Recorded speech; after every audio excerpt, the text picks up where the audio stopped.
The lack of snow this winter has construction crews getting started on projects early. KREM 2's Brandon T. Jones live for us this morning in Coeur. Brandon, this is a major project and it's expected to improve conditions on Government Way. Of course, that's a major thoroughfare in Coeur. Good morning.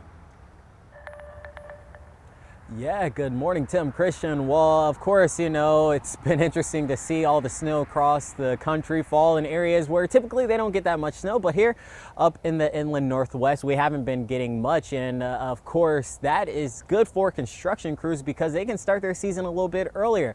In fact, right here on Government Way, there was some construction that began on Monday.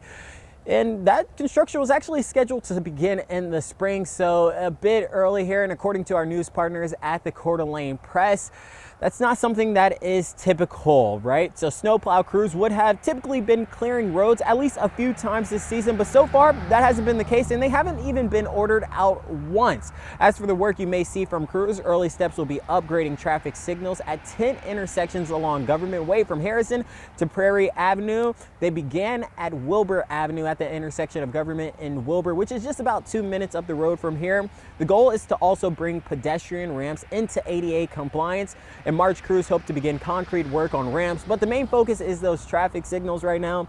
Only one intersection will be impacted at a time, but during construction, signals will periodically be decommissioned and traffic restrictions will be in place, halting left turns and traffic across Government Way. So again, in terms of how quick they're able to accomplish all of the changing out of those intersection signals, that ultimately is up to the weather and whether we continue to kind of be in a dry stretch or not. But again, if you do use Government Way, they'll be using one intersection at a time, replacing those signals, and you'll see crews out from about 7 a.m. to 2:30 p.m.